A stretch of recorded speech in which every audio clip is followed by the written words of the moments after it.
I'm going live, right? Well, we're late. Yep, wife got a flat tire. Yep. I'll go change that thing real quick. Sorry. When she Record said, changer too. They need to hire me for a pit stop. That's pretty good. Out, boy. Saw how fast I was. That was pretty quick.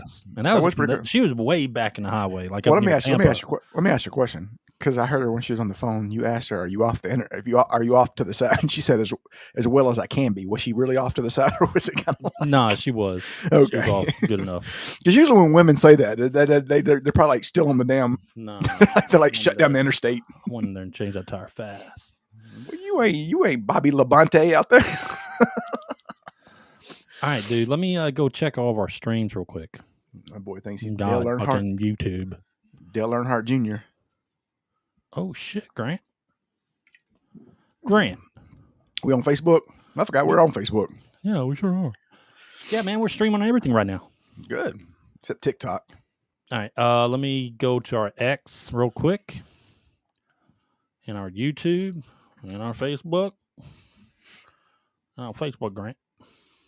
I feel like I have to draw the sword out. I had to draw the sword out for TikTok. We haven't posted any shorts lately, so what are you talking about? I know, but it doesn't matter. Eventually, they try to come for our head. They don't like us. I mean, we haven't done anything. They don't like us, Ed.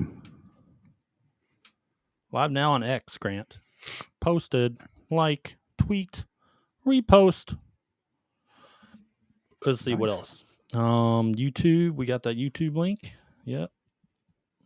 Got the YouTube link. Grant. We got some good trailers. Yeah, we do. If you fucking speak up. I just asked you. You're like, oh, I can't talk. I didn't say that. Worthless shit. I literally didn't say that at all. Fucking worthless shit. All right, dude. Let's see. Clair Obscur. Yeah, man. We sure do. I like the title. Who came up with that title? I did half and you did half.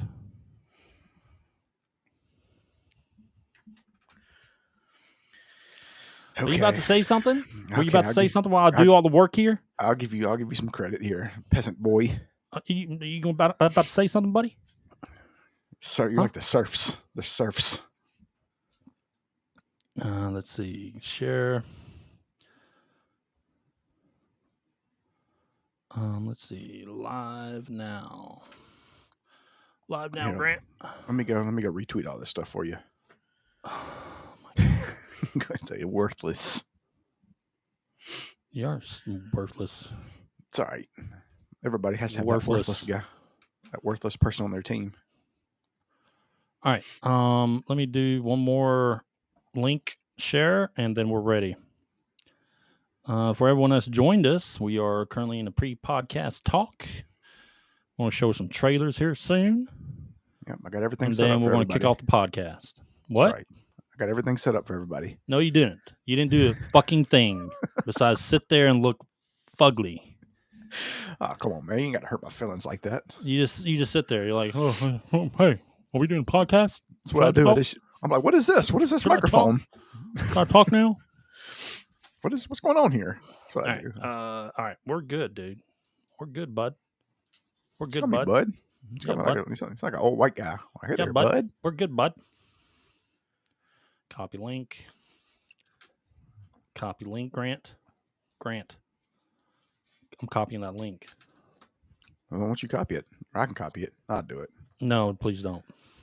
You'll shut down our streams and everything. All right, cool, dude. All right, we're shared everywhere, bruh. Good. Hey, bruh. You just call me bruh. Call you bruh.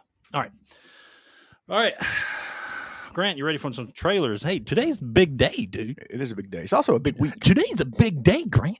You sound like one of those kids talk show guys. Like the guy from Blue's Hey, Clues. buddies. Welcome to the DMG Gaming Podcast. God, you sound like a pedophile.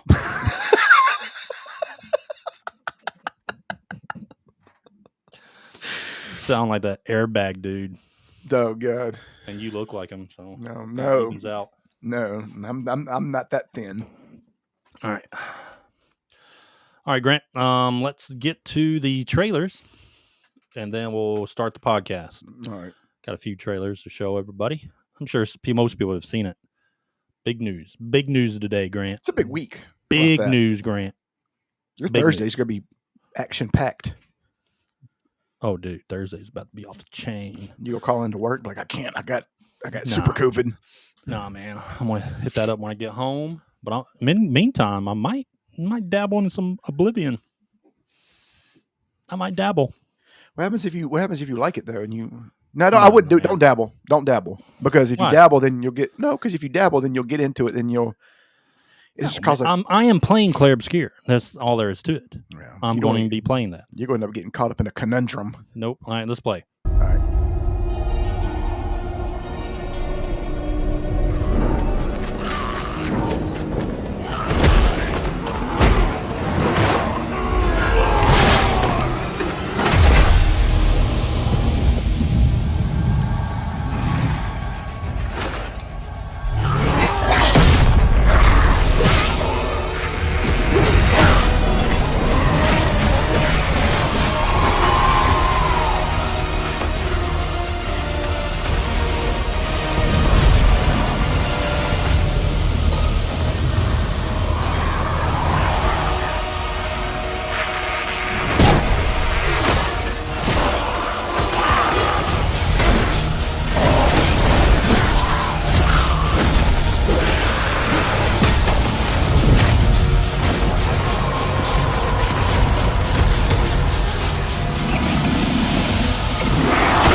Do they know what happens to that girl? I know, but I got two things. One, this would make a really good anime if they did it like this, like you know what I mean, like a Diablo anime. That would be fantastic if it looked like that. Two, I wonder if you get to use 𝐬𝐿's sword. I wonder if you can get that. No, it's going to be. It will be. It'll be a skin. Everything just you saw there is going to be a skin. Okay, like it's not going to be like an actual. You're not going to actually get it. I don't know if they're going to add it like as a legendary unique or something. That would be cool. But I mean, all that stuff's going to be skins. You'll be able to get all that. And the new season is what, April 30th or 31st? I got to watch them all again. Catch up. Huh? Oh, they're talking about Berserk. I thought they were making a new one. No, I'm talking about Diablo 4 season. I know, but aren't they making a new play right now? Aren't they doing a new Berserk? Maybe. I don't know. Mephisto walks in sanctuary in human form. Suspicion and paranoia run rampant. Good. Now my time has come, and your reality will be mine. What lies do you tell yourself, Wanderer? Do you believe that you are the last desperate hope against my inevitable victory?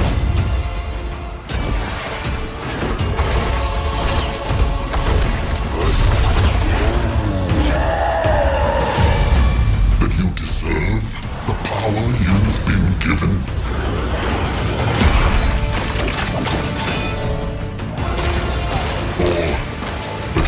Sanctuary's salvation.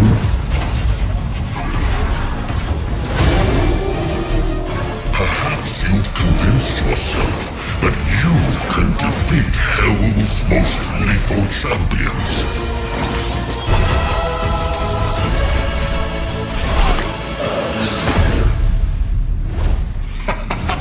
Or even me. And that you are owed some debt of gratitude for it?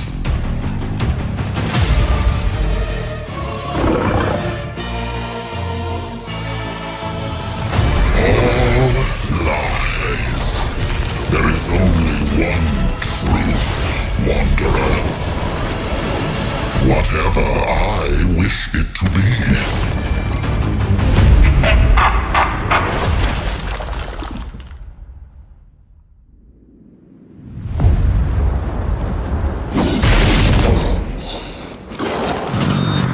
Yeah, I like that. Interesting. All right. The only thing I will say is, I just hate Belial, dude. I mean, it's about time they revamped that boss. Well, yeah, fight. yeah. And now you can fight Mephisto. I mean, like, I don't know why that wasn't even a choice. Well, they probably heard your bitching and ranting on the podcast. They probably heard you. They probably did. No, but what I'm saying is, I love it. The only thing I just hate fucking starting over a new character. Like, I wish they would stop that. Like, just stop that. Like, just let them have the same. Let characters carry over. You know, just come on. They need to do something with the difficulty. Is what they need to do. That's what they need to worry about. Like, if they're maxed out, then that's what they need to. You remember how in Diablo 3 they had like 18 levels of nightmare, whatever. Do something with the difficulty. Like, that's what they need to do. Like, I wish they would really focus on that, because I would want to play it. I just don't feel like making another character. I don't feel like starting over again. That's the problem. I got 17 level 70s, and I can't play any of them in the new one. I have to make another one. Just saying. Like, that's, I mean, I don't think I'm alone here. I think people were getting tired of remaking. I mean, yes, you get to play. You can say, hey, this time I can make a such and such. I've said that from the beginning. Like, they need to develop a different type of like leveling system or progression system when it comes to seasons. Yes. Or call it something different, but they got to do something different. Correct. And Blizzard always plays it safe, so they're fucking. I love the new content. Someone else is going to come along and innovate, and it's probably going to be like this small studio. Correct. I love the new content. I love that they push out new content, but they're not fixing the main thing that is it's easy as shit. Like, once you get to 70, it's going to be the same thing. The Belial fight won't even be hard because you'll be super maxed out. You'll hit him twice and he'll die. Yeah, then you go run pits. Yeah, I mean, I know that, but that's fucking stupid. I mean, like, seasons are meant to be like 2 weeks, dude. They really are. They're just meant to. You're supposed to go in there, spend some money, play for about 2 weeks, and then bam, you're done. I just wish I wish it was just more challenging, man, because it's just so easy. It's just easy. You get once you get purpled out, and you get all your purples and that you need, and all your oranges. It's easy when you run with me. No, I'm just saying in general. Even, dude, it was easy when I wasn't running with you. It's not hard. It's just not. It's not hard, and you know that. Like, they got to hard when you get good gear. When you get geared up, level your Paragon up. Yeah, I mean, you get to a point that you meta out your fucking character. But they got to get they need to still make it difficult. Like, they need to make it difficult. Yeah, just up the tier levels. That's just what they really need to do. Up the tier levels and make the bosses more mechanic heavy. Like, you can't just one-shot them or get them out of a phase really quick. They should have a lot of steps to get. Like, dude, this is what I'm talking about. Me and you, and you're geared out, and you're getting me geared out. But the crazy thing is like, we know that whenever you run together, the bosses are multiplied. Their hit points. Health pool is doubled. Yeah, and you were still. They weren't even like done talking and they were dead. Like, last season, I got my druid even to be able to like full party 4 people. They were still just talking, just one shotting. That's what I'm saying. Like, that's just stupid. That's just a waste, is what I'm thinking. That's my point. I also don't want to play a season of Diablo for that long. I want to play for 2 weeks. It would be better if they just had, if it was just harder. You come back in it, pick up with your guy, continue on. Let's keep going. Mephisto walks inside. No, I want to watch that again. All right.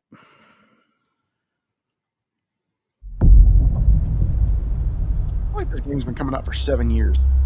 Probably has been. It's only been You have early access for a year. seen much, Serim. Seems longer. You have journeyed far. But you know nothing.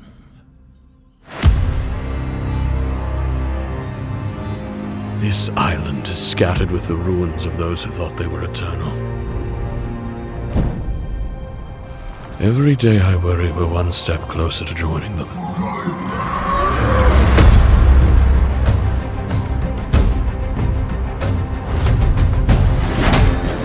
Can you hear it? Voice beneath the wind. Calling me. I know what you are, 𝐼𝐵𝐵. A prayer come too late. Why are you here? To help? Or to prey on the weak like these vultures? For too long, the plague has twisted our own bodies against us.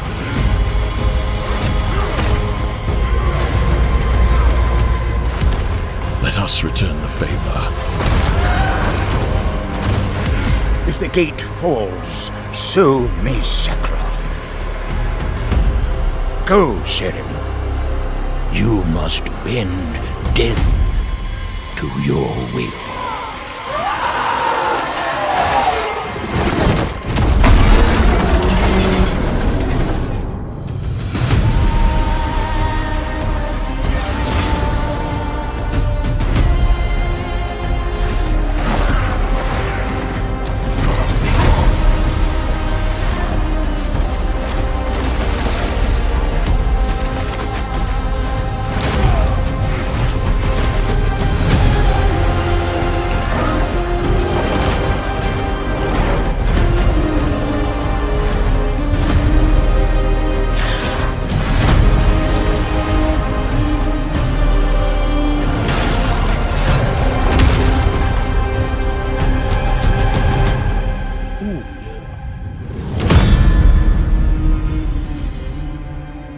When does this game come out? It's still in the early access. Oh, this is just going to be another part of the entire world releasing. God dang, man, this week and next week. Good lord. All right, so Prepared the Artist, breach. what's up? Yeah, what's up, Prepared Artist? Thanks for joining. So, I'm telling y'all. Don't play Oblivion, because if you do, you should wait. Just wait until after Anyway, you play but I'm Clair telling Obscur. y'all, man, this game is a sleeper, dude. Like, I loved it when it was first came out, and like the first part of the game when they first released it, they had. I mean, you're only playing like 20% of the entire world, and now they're adding the breach because you'll be able to see the map in the city, and the map's huge. So now they're adding the breach, which is another section of that map. Like, the game's not releasing, all right? It's just a update. So they're adding more story and more content, but it's not done. It hasn't always been on PS5, though, has it? What? It hasn't always been on PS5, has it? That's what it says at the bottom. Oh, I have PS5, no idea. Xbox. I don't think I so. have no I think it's only just been on Why Steam. don't you play it? Well, I didn't know that. I didn't know it. Action First time I've seen RPG. them. This is a different type of action RPG. So if you Yeah, guys it's the like first time I've action seen it on RPGs, PS5. it's a Souls-like action RPG. Really, that's what it is. But everything's like hand drawn. You know, it's Ori and the Will of the Wisp. No, it looks great. It looks like a In-game good studio. game. Yeah. But they got that good story too. It has a great story.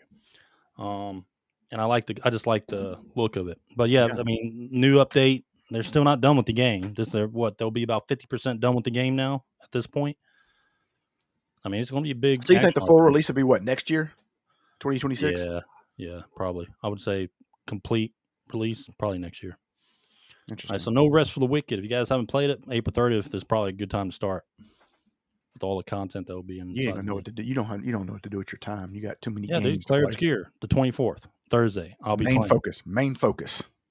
That's it. I mean, Lock no, in. I'm not playing anything else besides Clair Obscur, but I am playing Oblivion until then.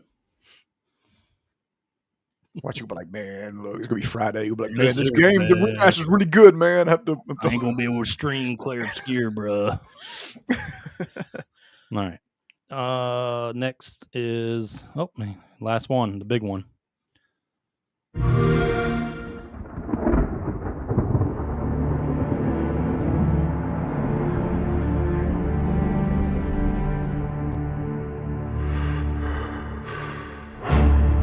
The others, they were taken to the tower.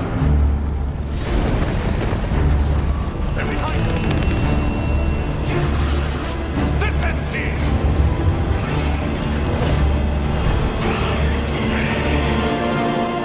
You hold our future in your hands. Take with you my blessings and the hope of the Empire.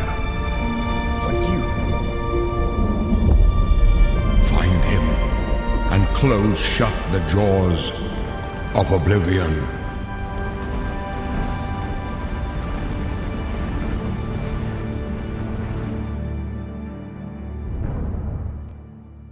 You don't know about that Elder Scrolls? Here we are 20 years later. Cut me off. When you think about the Elder Scrolls, Todd Howard. to us it goes beyond.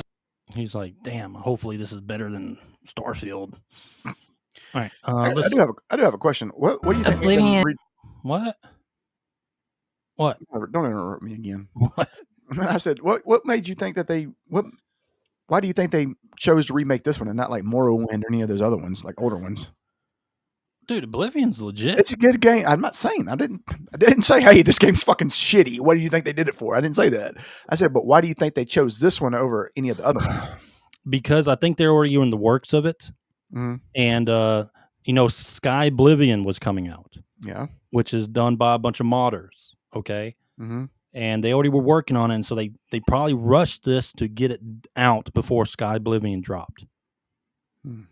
That's what I really think. No, makes sense. And I think that makes sense. Do you think they're quote unquote forced to do it more so than anything? I mean, because I think they already were working on it, but then they got word of the �սկ𝐼𝐵livion coming out, which is a separate game. It's Oblivion-esque, but it's totally separate, like world and everything like that, like story and everything like that. And it's funny. So they were probably like, ooh, let's get this remastered pushed and get it out before they release and then work on the next thing. Better be glad it wasn't Nintendo, because Nintendo would have sued the shit out of them. Yeah. I think they got permission to do it, though. Let's nice guys. Let's look at some of the gameplay. That team and their game's special. I mean, it looks so much better. We wanted to make the remaster more friendly. I mean, this is a remake. Yeah. Not a remaster. That's what it looks like. It looks like a fucking remake. Yeah. To gamers with modern hardware. This is Oblivion in its most complete form.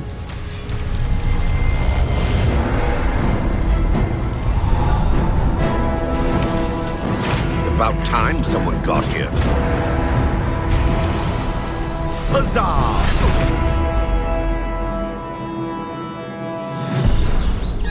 Those familiar with only some Elder Scrolls lore will now be able to experience the events that set the stage for Skyrim. You embark on an epic journey to stop the Mythic Dawn cult. The time of cleansing draws nigh. From unleashing. All right. I don't want to go too much into it. Maybe like 40 minutes of trailer.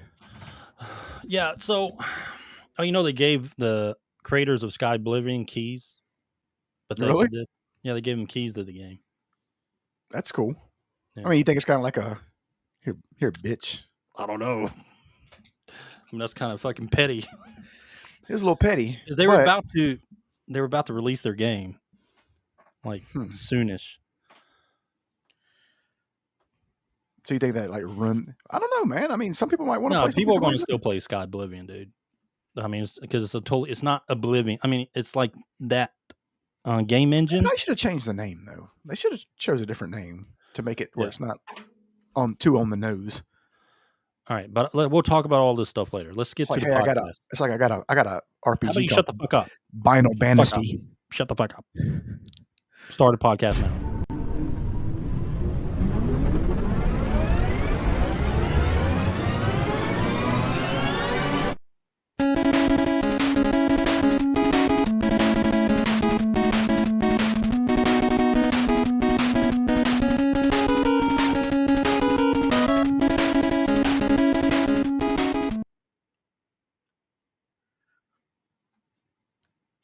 What's going on, everybody? It's your boy Grant Roland here with the DMG Gaming Podcast, and as always, I am joined by Captain Clair Obscur himself, my boy Ed Phillips. What up, my boy? I'm ready this time. You know I'm ready. It was a good one.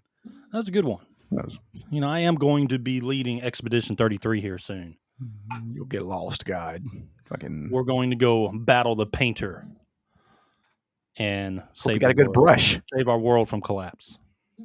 In the game Clair Obscur Expedition 33 that's coming out on Thursday. So are you going to stream it? Yeah, I got a capture card. I'm going to do it on PS5 Pro. So I'm going to do it through my laptop. And my Streamlabs. Streamlabs doesn't work for me. I think it's my computer. That's because you don't even know how to fucking stream. You're like fucking a retard. I had to like show you how to do it through fucking Restream. Hey, my Wizards and Warriors was great. It cut out like the volume cut out halfway through. You sent me like a 2-hour video of you just like quiet half the time. That's because the video cut out. I had to edit everything. Yeah, because you were just like playing it. That's good. I was talking. It's just the video cut out. Playing like this, and then like 10 minutes later, you finally said something. Golly, non-streamer. All right, Grant. What? Well, first off, welcome everyone. Appreciate you guys joining. So let's go over the docket today, Grant. Okay. We got gaming news. As always. I'm gonna give a rundown of The Last of Us Season 2, Episode 2. Spoilers, unless you played the game. I'm not watching it. I've seen enough. Everyone probably already knows what fucking happened. It's all over social media, so it's I'm not watching it. Usually, I didn't have any high hopes for this season anyway, just because it's not that great. I mean, people love it. I don't think it's that great of a show. I just don't. It started out great. It did. It started out good. But then it just kind of was like when they got to the town and just kind of got, I think they messed up horribly with the cast in the Valley. I really do. Yeah. I think they really messed up, and they know they messed up after the first season. Hence, they're bringing in, what's her name? Dever. What's her name? Catherine Dever? Something. The one that plays that girl that killed. What's his name? Yeah. I can't remember her name. Anyway, but she's a good actress. And it obviously shows. I ain't gonna lie. But I'll get to that later. But like overall, I think they're having to do things right now for this season that I'm gonna explain of why they change certain things up and why they have to. Because I know for a fact that they have to carry Allie's actress through the season. All right. So I will say before we get started on that, I want to say this. Do you think they even made a mistake making this show? Just because the way that, I mean, it's not like the first season was. Well, no, really I guess what good I'm saying. Besides all the stupid shit they added, kind of in one episode. Well, I guess what I'm saying is this: is they chose a game to where Joel doesn't last the whole game. You know what I mean? It's not like The Walking Dead where Rick lasts 6 seasons. You know what I mean? They chose. Because here's the thing is, I don't want to get too much into it right now, man. Okay, we'll talk about it. Go ahead. All right, we'll talk about it. I do have questions. Again on it. I know. We'll talk about it because that's my question. But go ahead. Yeah. Okay. Continue on. So, So shut the fuck up. Anyway, then we'll talk about Clair Obscur, Expedition 33, which is dropping Thursday. We're going to give a breakdown in the game, and then we're going to talk about Oblivion, which just released today. The remaster. Really, it's a remake. If you look at the differences, it is like a completely different looking game. We got our DGR, our top 10, and a random game roulette. Random game roulette. That's right. All right, we're on a losing streak. Yeah. But so let's go over this. Let's go over some gaming news. We don't really have that much. I don't think we do because I know Grant didn't bookmark shit. Well, there's not. Man, what you want me to do? Make stuff up? You didn't bookmark shit. You want me to make stuff? Make up news? You didn't bookmark shit. All right. Bookmark these nuts. Oh shit. What? All right. All right. Let me know when you see it. Bam. And bam. Okay. It's pretty good. Minecraft. Yeah, Minecraft's still rolling. Still rolling. I wonder if it's going to hit a billion. Probably. It could. The thing about it is, there's a good amount of time left in theaters, right? I would probably actually enjoy this movie. You know why? What? Right? It has about a week or two probably left in theaters. Probably so. Now, movies used to be in the theaters for a long time. Now it's... Yeah, they wanted that turnover into whatever. I remember when movies came out, they'd be in the theater for like 6 months. Yeah. Here's the thing is, I would probably enjoy this movie because I know absolutely nothing about Minecraft. Or I probably wouldn't because I'd be like, oh, this is too kiddie. Like that's the reason why I wouldn't like it because I don't know anything about Minecraft. You know what I mean? Like I wouldn't get the jokes and the thing. You know what I mean? So it's kind of a double-edged sword for me. I would either like it or I wouldn't like it. And I know it because of my kids. Minecraft. My daughter's played it since she was young. Yeah. And then all my other younger kids play it. So that's probably why I wouldn't like it, just because I don't know anything about it. Yeah, but overall, it's. I mean, you can't argue with those cells, man, or those. No. Numbers. I mean, they did it. I'm not even saying it's a good movie. I'm just saying it's. I mean, people obviously were fucking wanting to go see it. Exactly. So I mean, they definitely got their demographic correct, and they appealed to them. And are making enough money to do a sequel already. I'm sure they got one talking about it right now. All right, let's keep going. What is this? Talent in the games industry and support that, because it doesn't. I don't want to talk about this. I really don't. Like, I don't want to give them any credit. Let's see. All right, Elder Scrolls 4 Oblivion Remaster size is all right. Well, the game size is about 120 gigs, right? The original game was 7 gigs. Damn. Yeah, so there's that was big then. 20 years ago. Yeah, 7 gigs back then, huge. All right. Also, we're getting. Fuck, dude. I forgot we're getting Days Gone remastered soon here tomorrow. Oh no, the Friday. Days Gone remastered Friday. Sometimes you just have to and what the fuck? Things. You have to pick and choose now. That's a good thing. They have. Check this out. The 24th. That's a good problem to have, though.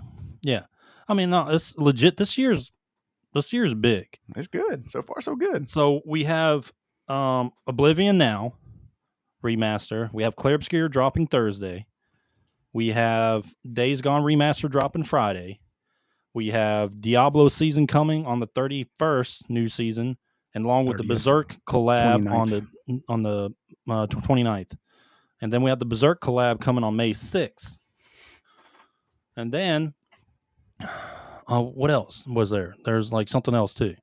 I know this. I don't know what else is coming the days, but I do know this. Dude, the Game of the Year awards are going to be rough this year. It's going to be, yeah. It's going to be. This one's going to be interesting to see. Like, could I? You got the Switch. I mean, you got the Switch 2, and all their games and all that stuff coming out like in next month. Yeah, and or in a couple months. You know, we weren't going to talk about Ubisoft or Assassin's Creed Shadows this podcast, but I'm going to talk to them about them later. Because God, I'm telling you, man, I hate fucking pushing in people's faces. But I kind of like pushing in people's faces. But like, we were so right on this, and why they're not releasing their sales numbers. They kind of like nobody's talking about them anymore. Have you seen, dude? Lords of the Fallen has been out for almost a year and a half. Mm-hmm. And they dropped to 2.0, and they got their player base on Steam up to about 10K plus. Yeah. And they're one of the top downloaded games now. Like I think they broke the top 10 or something like that. Mm-hmm. After the 2.0. They're also banned on their own Reddit, but we did a video on that as well. Well, I don't want to bring up Oblivion numbers yet, but I'm going to show you Oblivion numbers here soon. All right. On a remastered drop. Man. You want to be we're like, right. Of course we're right. Fuck. But it is showing that it's not a strong sell.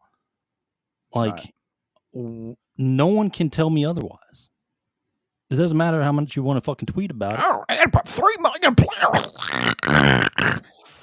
3 million. So, but we'll get to that too. But anyway, yeah. So, I mean, we have a shit ton of good games in a matter of 7 to 8 or about 8 days. We have a shit ton of good games. All games that are better than Assassin's Creed. I mean, yeah. Days Gone was fantastic. Oblivion is a fucking masterpiece back then. I mean, it could be another remastered masterpiece now. I don't know until I play it. And Clair Obscur is a big one for me, though. I mean, that's my number one right now. I don't care what anyone pushes in my face. I'm playing Clair Obscur. Unless they drop like a Elden Ring sequel, like out of nowhere. I'm like, fuck. Because they do have Night Rain, but I'm talking about like 1 to the base game, the original game. Shit. If they did that, I'd fucking. You don't know what you're. I'd have to fold right there. You have a lot going through your mind right now. I could tell. You have a lot of games going through your head right now. Yeah, Clair Obscur, 24th. You say that. All right, let's keep going. Yeah, we already got the season where they kind of covered that. Berserk, Collab. Our listeners, I got to play this, though. Go ahead. This is one of my favorite aspects of it. Yeah, so the Awakened are one of my favorite aspects of Exodus. When we first started thinking about what it was... This is the developers of Exodus, the guys who made Mass Effect 1 and 2. Yep. And Knights of the Old Republic. They're kind of talking about Exodus again, so I'm going to keep playing. Would feel like to board Ark ships and colonize distant star systems. My immediate concern was, what about my cats? I have 2 cats that I love, and I don't want to leave them behind. So I want them to come with me on my adventures. And the more we thought about it, the more we realized that this love for animals is something that sets humans apart from Celestials. We're sentimental creatures, and I think traveling 15,000 light years from Earth would make us even more sentimental about the things that are unique to Earth. So we got to bring them with us. I'm also a huge fan of Hayao Miyazaki and Princess Mononoke in particular, and the idea of these independent, intelligent animals that have their own lives, their own motives, was really interesting to me. It's not something I've seen in an epic science fiction universe before. It adds a touch of whimsy. And it allows us to see ourselves through their eyes as we start questioning what it means to be human in a universe that has basically evolved beyond us. So the answer to the question is, you won't be playing as an Awakened, but you will have an Awakened companion. And there are lots of Awakened supporting characters who will help you along your journey as well. Dude, this game's gonna be so badass. Like, Dude, it's so different, when you got unique. A bunch of bros just making games, not worrying about all the fucking bullshit politics, and I mean, they're probably in the back, just a bunch of bros making games, dude. They come up snorting with cocaine ideas. and fucking coming up with ideas. They got strippers and cocaine. All right, let's see. We already talked Elder Scrolls. Sydney Sweeney as Silver Surfer. Oh, now that would make ticket sales go up, That'd among shut up other everyone, things. wouldn't it? Yes, ticket sales will go up, and so will pants. All right, that is it for the news. All right, Grant, you ready to talk about that Last of Us season 2? Season 2, buddy. Well, let me start with my question then. Then I'll let you go off on your rant. And this is my question. What? And here's the spoiler alerts, because if you don't know what happens, if you never played the game or ever watched the show, skip past this. So we're going to talk about it. Okay, you've been warned. So what I'm saying is now this game, everybody knows that Joel dies he doesn't die like late in the game. He dies, not early either, but it's kind of like not very far. It's pretty early. Yeah, well, you know what I mean. Yeah. Compared to if you're trying to make a show out of something, I get that, in Game of Thrones, Ned Stark died, and that was shocking to the people who didn't read the books, but the people who did read the books, they already knew that was part of the books, right? Yeah. But Game of Thrones wasn't built around Ned Stark. He wasn't the main character. You know what I mean? Everybody, I guess you could say, was the main character. But this show, Pedro Pascal is a huge movie star, right? I don't think it would be as bad as if they had somebody else different playing. But my point is they killed him off early. Was this the wrong show to make because of that? You get what I'm saying? Like, because he's the bigger part. He's a bigger actor than she is. And he's probably more of a favorite actor than she is, obviously. And now you've killed off your best actor. Well, I can tell you right now, if someone approached this show that doesn't know The Last of Us or anything about it, and they watch it, and they kind of like, oh, that's Joel's pretty cool. Mm-hmm. Right? Yeah, he's just trying to protect his girl. That he looks to as a daughter pretty much now, because he lost his daughter at the very beginning of Last of Us. They're like, yeah, father figure, badass, right? He is. That's what he is. He's a straight killer, in the show. And but he does everything for Ellie. But anyway, so yeah, like someone that doesn't know anything about the games, they see that death, they're like, oh, fuck this shit. Yeah. You know what I mean? That's what I'm saying. I mean, that's what I'm saying. They would probably be like, man, fuck this. I ain't watching this anymore. They killed off like my dude, the guy I like. You saw Dave Portnoy's reaction. He talked about it for 3 days. Yeah, I know. And the thing about it is you can know he's never played the game, but the people who Yeah. did play the game knew this was going to happen. Yeah. Very quickly. So, so it's like, all right, so let's break this down. All right. So I think after the first season, you know, the producers, writers, everything, they knew what was they were going to have to do, right? They knew what they were going to have to do. But they didn't think that the actress that plays Ellie was would turn out how she is. Like she's a very annoying version of Ellie. Okay, she is. Like the actress makes Ellie way more annoying than she is in the game. Yeah. To me, some people might like it, but I don't. So after the first season, they knew what was going to happen to Pedro, you know, his character, and they had to think of some way to keep people engaged. So they had to change some things up. Like they had to change some things up of they want to retain some actors, you know, and give them a better, like, replace Pedro as the main alpha male in this show, which I think this is what they're going to do here. I'll explain that in a minute. But they don't want to lose, they really don't want to lose male viewers. They don't. You know what I mean? They don't want to lose male, a demographic, because, I mean, that's a big demographic that probably, you know, the demographic that likes Joel, right? The main demographic. So, but anyway, so let me pull up Caitlin Dever real quick. Now, people might be mad about this because she takes over Abby's role. And you know, she's not the big buff, swolled up girl that you know, she eventually becomes. But so Caitlin Dever, they choose her. Now listen, Caitlin Dever, she's a good actress, dude. Yeah. She is. Like after No One Will Save You, or whatever that alien movie is on Hulu. Like she did a good job in that. She's done a good job. Didn't she play in what other movies did she play in? She played in a bunch of other stuff that she was really good in. But anyway, so they brought her in, and she did I ain't gonna lie, dude. I thought like her acting in that episode 2 was really good. Like it was, dude. It was like she did a great job as a you know, acting in that scene, that entire scene with Joel when she kills him. But they changed 2 main characters out. I want to say main characters, more like side characters. Dina and Joel's brother. Joel's brother was supposed to be with him when he died, and he kind of flips out, right?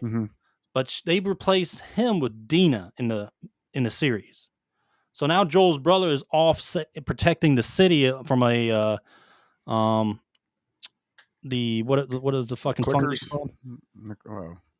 Whatever the fungus is called. Anyway, they saves it from the you know, all the zombie monsters or whatever they are attacking the city.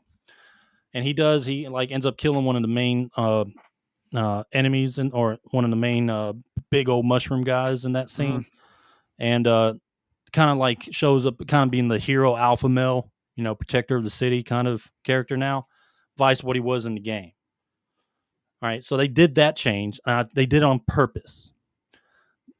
I'm telling you right now, if they thought they could retain the viewers, they probably would have let him be in that scene with they would have just kept it the same from the game, because they've been pretty good with the game and their series, like trying to keep stuff as close as possible. They did pretty good.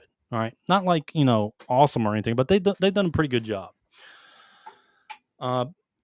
So they brought in her to play Abby, and they wanted to change Abby around because they know they had to retain viewers. Understand, you motherfuckers on Twitter, you don't like this. You want the big butch fucking version of Abby, but you don't understand. They have to retain viewers, dude. Yeah, that's true. It is about keeping people interested in their show. Okay? So, knowing they got rid of Joel, they wanted to bring in a semi-attractive actress, which she is. I mean, I think she's pretty. Yeah. They brought her in and get her to play Abby, but a different like personality also. A little bit more like she's a little bit more psycho than Abby, honestly. Yeah. I ain't gonna lie. Like in that scene, she's a little bit more psycho than Abby. Yeah. I wouldn't say as a intimidating as an actress or as a character, but the personality is way more intimidating. Like she's just fucking psycho in that, at least in that scene she is. So, and they got rid of Joel, but they wanted to make sure to retain at least an alpha male character. They did for his brother. All right. So they're making him more, they kind of put him on that hero pedestal, I would say. I'm not saying like that's what he's going to be for the rest of the show, but they needed someone. And they needed her in order to deflect the negativity towards the actress who plays Ellie. Okay. This is why they went this route. And honestly, I kind of agree with them on what they chose, on the route they chose. A lot of people like fucking so mad over this shit, you know, what they had to change, but they did it because of fucking money. And so people can keep watching their show. I'm not saying that everyone's going to keep watching the show after Joel died, you know. I'm sure you're going to lose a lot, but they did it to at least retain what they could. And they know this. I'm telling you right now, them fucking showrunners, they know it. I'm interested in see what the how the viewers look now. I'm sure the people will watch the next episode to kind of see what happens. But it's kind of like, you know, here's the thing is it's like in The Walking Dead. Like everybody knew that Rick was the main character. You know what I mean? Then John Bernthal was just a up and comer. You know what I mean? So when he got killed off, it was, you know, no big deal. But had he been like John Bernthal now, you know what I mean? I think it'd have been more Grant. Pedro Pascal, they didn't get like Narcos Pedro Pascal. They got, you know, in every movie Pedro Pascal. This is what they're hoping, Grant. I'm glad you brought that up. That's very smart because I want to tell you something about what. It's because I'm a genius. Well, all right. So let's take the character of Daryl Dixon in the, you know, Walking Dead. Norman Reedus, you know, who knows what they really planned. I mean, they were following comic books, kind of, you know. But he ended up being a big spotlight of the show. Because everyone started really like Daryl. Like everyone was, viewers really liked Daryl throughout the show because of his attitude. And eventually, because at first, you know, he was like that little, you know, country racist like thing with his brother and stuff. You know, you meth addict and all that shit. Yeah, you kind of hated him at first, but then they changed him and became that. You know, everyone started to really love Daryl, dude. Yeah, I think this is what they want to happen. Eventually, maybe with Caitlin Dever, they want people to, you know, I don't know how they're going to change her character and like her personality going forward, how close they're going to get her to the Abby in the game. But I think they need people to gravitate towards another character. Yeah. And it's not going to be Ellie. Okay. No, some people want Ellie to have revenge and stuff like that. You know, after what she experienced, you know, watching Joel die, which same thing in the game, watching him die. They want to see that, but the actress isn't doing it. No. Like it's not retaining my attention to really give a fuck what happens to her. Honestly, like she's gotten too annoying. She should have got hit with the golf club. And I'm not blaming the actress on that. The writers also have a part to do with that. Okay, they had to have made that. If they chose her as going to be the actress, they needed to curtail that character a little bit to get a good, you know, find that right fit personality wise with the actress they chose. But anyway, so I think this is what route they're going. They got to retain viewers. This is why they chose her. You know, she is pretty. She's not the original game character look of Abby. You know, she's feminine and, you know, easy on the eyes pretty much. And that you need that in TV series. I'm sorry. It's just the fucking honest truth. Oh, God. Where's her muscles? Where's her... It's just honest truth. I mean, people can say what you want, but I'm just telling you the fucking facts. Yeah. You got to retain the viewers. And so that's why they gave Joel's brother a kind of a heroic scenes in that episode to kind of keep that alpha male. Hey, the alpha male is there. He's kind of there. You know, he might not be Joel, but he's there.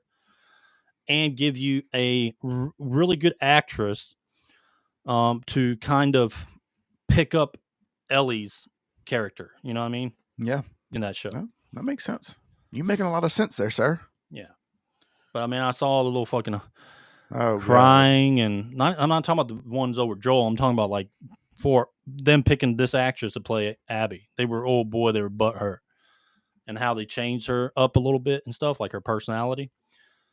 But I just thought what they did good on that because I think that she's doing a good job so far. But I don't know if it's going to be enough to retain me. I'll see next episode. That's going to be really the deciding factor. The next episode is going to be big, like on how much people they retain. Because I look at this like the game. I compare this to the game, Grant. Like, I mean, you have to whenever the Last of Us 2 completion rate is fucking abysmal. Exactly. Compared to the first game. But the thing about it is you have to whenever you make a video. Do that with anything. Like I tried to compare Street Fighter the movie to the game, and it was nothing. That's what you do whenever they make a video game. I think the biggest success from a video game to a movie was Mortal Kombat.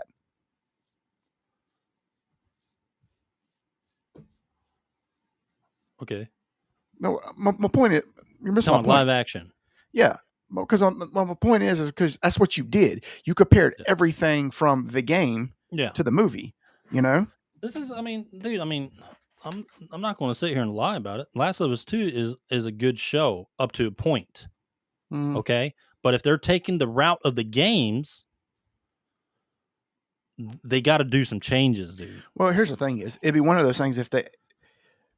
How many seasons are they planning on making? No more than 3. I mean, are they just going to try to like make their own shit up after a while? This is a limited series, so they got to end it. You say that? Yeah, they got to end it, and I think they got that in their mind. They know they can't last with this cast. Crazy thing is they would rather extend this out and not pick up season 2 of The Penguin, the best show on HBO. No, I see the maximum making on this is 3. Honestly, we'll see. Be truthful. But anyway, yeah, so what was my train of thought here? Anyway, yeah, so like I compared this series, this second season of The Last of Us TV show to the second game. The retention rate and the abysmal completion rate of this game. You can go look it on fucking Steam. I'm just letting you know. All right, compared to the first game. All right. Again, second game kills Joel off. Do you remember the fucking reactions you saw on the internet when people played that game and Joel fucking died? Yeah. People were fucking breaking their fucking games. Yeah. They were like, fuck this. Yeah. And then people were calling overreaction. Oh, yeah, it made sense to kill Joel. No, that's the purpose of The Last of Us was because of Ellie and fucking Joel. Yeah. And you really thought you could get away with it and retain a gamer playing that game because they like certain characters. It's really fucking stupid. I think it was a very bad, stupid story-wise, or bad mistake story-wise, and it just shows. I don't know. I think whenever they made the second game or whatever, they're trying to go for like a Game of Thrones moment, like the Red Wedding type moment. Like, oh my god, Yeah. Anyway.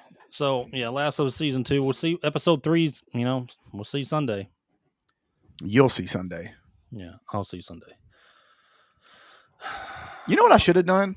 What? Before we go into the next segment, I should have had a WrestleMania update segment because there was a lot that went on. There was WrestleMania weekend. Yeah. It was huge. One of the stories coming out of wrestling, I don't know if I watched it, and this was funny. This is not like wrestling news, but it is funny. So Stone Cold Steve Austin made an appearance, right? Mm-hmm. This is funny. So, like his music hits, Stone Cold's music, the glass shatters and it's whatever, and everybody's going crazy, right? Yeah. Well, he's taking a while to come down. And everybody's like wondering where he's at. I mean, it's like a good 2 minutes of him. So anyway, Stone Cold Steve Austin is known for drinking. You know what I mean? So he was obviously, he came out on a 4-wheeler, like a Stone Cold Steve Austin 4-wheeler, but it showed the back, like the behind the scenes, right? Well, he missed the ramp. He was supposed to come out on, right? And he went to the side. They had to push the 4-wheeler back out, and then he came down the ramp. Right? That's not the funny part. That's not the part I'm getting to. The part is when he comes down, he drives down the ramp or whatever. It's a long ramp in Las Vegas, and he goes around the ring. Right? He's driving. He's driving around the ring, and then he drives around the ring again. Yeah, he got stuck. Yeah. No. This is not the part. He drives around the ring again and runs into the barricade, and a person flies back like 3 rows. And she is pissed, and you can tell that like people are over there, like she's like they're over there, like offering, making sure she's okay. And like offering her like all kind. Oh, you want to come backstage and all this other stuff, dude. It was a mess. That sucks. I'd have fell out. I'd have been holding my neck. I'd be like, I want $20 million. Yep. Right. You don't care about wrestling? Oh, you want to do a segment? Well, you should have said something about doing a segment. No, we're gonna do it next time. Fucking God. All right, so you want to do a wrestling segment going forward? No, I'm just saying when there's something What the major. fuck are you talking about? Why are you crying over there? No, because WrestleMania is like the World Series of wrestling. Okay, it's not a wrestling podcast. Well, it's entertainment. It's not a movie podcast either. Ass face. But is The Last of Us based off the video game? The Daredevil's not. So what? All right then. All right. Fucking God. Why don't you just stream that by yourself? What? A wrestling video. No, I just wanted to talk about that. I don't want to talk about it no more. Okay. So that's it? That's all you had for your wrestling segment? That was it. That was Grant on wrestling. If people are interested in me doing wrestling, I will do wrestling. Yeah, okay. Sure. You do that. I'd be glad to. All right, Grant. It's the main event. The main event. All right. So Clair Obscur releases on Thursday. Expedition 33. I did want to try to. So I just found out, like, I really didn't look much into the story because I kind of want it to be a surprise, like everything a bam right in my face, you know. Mm-hmm. But I kind of looked at some story like aspects of the game, mm-hmm. and it's a pretty fucking cool, like, I would say, plot. It's pretty fucking cool. Is this based on something? Like, is there like books or something like is this based on something? I don't know. I'm not sure. All right, so I'm gonna just spend like a minute. I don't want to get too into the story. Yeah. But anyway. So anyway, this is how the kind of story is. So every year people are dying. The people dying get younger. And every year after that, the people of Lemire, which is the world you're in, send a volunteer expedition of people with 1 year left to live on a desperate, impossible, doomed mission. They go to the continent, this area called the continent, across the sea, and kill the patrons, the paintress, so she can never paint death again. I see. And that's why you saw those scenes of those shattered expeditions and stuff like that. That's cool. Because she's killed people, she paints death and like shatters ages like of people throughout time. So I thought it was pretty it's a different kind of story, you know what I mean? It is a different, yeah. But yeah, that's what you pretty much are doing. These expeditions of people that are pretty much on their death fucking bed, they're on their deathbed. Yeah. Go out to stop the paintress from basically doing another cycle of death. All right, painting another cycle of death. So basically, they're going for their survival. Shattering that age, like shattering that world. I see. That current time of people and killing like all. So they have a year left. Let me just get this right. They have a year left, and they're basically trying to save themselves.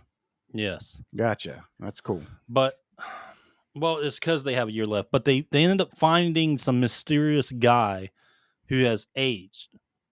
Like, he hasn't. They usually the Charlie Cox guy? Yeah, he's lived for a long time. And that's kind of where the story kind of starts twisting. Like, why is this guy being able to live this long? So that's kind of like more of the, delving deep into the plot of the game. I have a feeling I'm not going to hear from you all weekend. Probably not. I might have to skip out on Friday's podcast. I might have to go solo Friday. I'll do my WrestleMania podcast. There you go. Well, let me tell you something, brothers. Podcast. That's what it'd be called. Yeah. So, a lot of the characters, like, I didn't know how young they actually were. Do you know, like, here, let me pull up this picture. I mean, the character doesn't look young, but you know what I mean? Like, compared to their voice actress and the, who they're modeled after. Let me show you this one. But it's just kind of odd. But anyway, so Mel, one of the main characters, played by or voice acted by Jennifer English. Okay. 16. Yeah, the lady doesn't, but the character does. Yes, I can see yeah, that. the character does look young. Yeah, the actress does not. Does not. But and then like you have other characters. Charlie Cox does the one guy. What guy? The guy with the beard. Isn't that who that? I think that isn't that who does That's it? Ben Starr, dude. Who are you talking about? I thought Charlie Cox did the voice on here. So I thought he did. Yeah, well, we're about to find out. Buddy.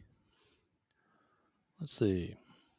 We got Ben Starr that does Verso, Kirsty Ryder, Loon, Jennifer English, Mel, who we just seen that picture, Shyla Nix, Shiel, I don't know how to pronounce that, Andy Serkis, Gollum. Oh, remember Gollum? Yeah, he plays Renor. Rich Keeble, Monaco, and Gustav. Here you go, Charlie Cox. Bow down! Don't you ever tell me anything again. About what? Don't you ever say, "Oh, he's not in this game." I did my homework, sir. I did my homework, sir. Gustav is your main character, I think. Sorry, I did my homework, sir. You did your homework? No. About fucking time. All right. Let's see. Yeah, Charlie Cox's voice is Gustav, who's the main character. And I mean, they got a hell of a fucking lineup, dude. Yeah. Ben Starr, he did Clive and 𝐃𝐨𝐧'𝐭 for Berserker, and several others. I mean, he's done a lot. I didn't know he did 𝐃𝐨𝐧'𝐭. I knew he did. Yeah, he did 𝐃𝐨𝐧. Clive. Yep. That's cool. All right. But anyway, so I think this game's going to be like a fucking, at bare minimum, a 9. I'm anxious to. Here's the bare thing. Minimum, a 9. I'm anxious to see what IGN gives it, because there's someone has to be trans or something in this game for them to give it a 9 or a 10. Exactly. Excuse That's what I'm saying. Probably a and 10. there's none of that in there. So someone's got to be something. 7.5. Not enough diversity. They need some relationships for GameSpot to give it a 9 or 10. Oh, GameSpot. You know, certain relationships they need in the game for them to give it a 9 or 10. But I think it's going to be at least a 9 across the board. You'll see some 10s out there. It should start coming out tomorrow, I would think, the reviews. Yeah, tomorrow. The embargo drops. Yep. We'll see all the early reviews. Is there like an early edition for this? Like a collector's edition? Yeah. I don't know. I don't think so. I'm not sure, though. No idea. But yeah, so what I want to see is fun combat, turn-based combat, which from the looks of that's fun in general. I think that's going to be, one of the main aspects of the game and why it's going to be fun. Just bring it back. Thank you. Good characters, common sense characters, fucking that make sense in the world. You know what I mean? Like just good dialogue, good, putting me in a different world, putting me in that fantasy, right? I swear to God, if one of these motherfuckers comes out, them, no. No, I don't think so for this game. I don't think so. I think that this is dying. Both sides is going to find something wrong with this game. You already know that. I'm telling you, though. Far left will say there's not enough diversity. Don't bring me in a fantasy world with our fucking deisms. Don't do it. Listen to me. The far left will say, "Oh, there's not enough diversity," and then the far right will be like, "Oh my God, she almost kissed a girl." So it's just. I mean, I don't care as long as it's natural. Correct. Good storytelling. Good writing. Oh, this is a good snapshot. I'm going to see if I can get a better picture of that. Has all the actors and actresses. Jennifer English, what else does she do? She looks familiar. She's done a few things. She's pretty. Yeah. Here we go. Here, I'll just pull this one up. You know this guy. You've seen this guy before. Let me get him up. Andy Serkis or whatever his name is. Guy that plays Gollum. He's done Yeah. a few other things, but he does a lot of creature stuff. He did a lot of stuff for Planet of the Apes. That's cool. And we already know Ben Starr and Charlie Cox. And who else? Who's this girl? Who's she played by? I mean, she's pretty too. Let me pull this picture up, Grant. There you go.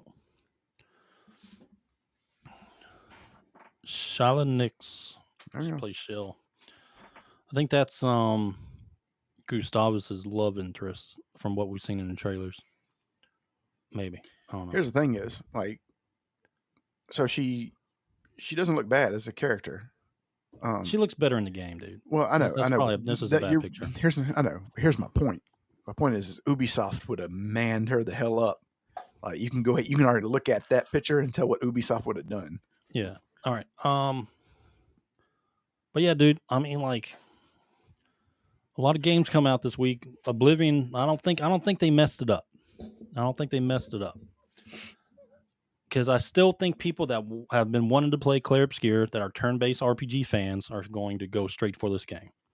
You know what's funny is we've been in a generation that turn-based RPGs, they've probably never played one. Yeah. They're probably like, what is this? What is this action screen? What is this? What is this? I have to choose to fight? What is that? Items. They probably played a few, but I'm talking about majority of like younger people. Because everything's gone to, the action combat within, monster encounters and stuff like that. Like you've seen the Tales games. And what is this? I have to choose my spells? And the new Final Fantasy 15, all that stuff.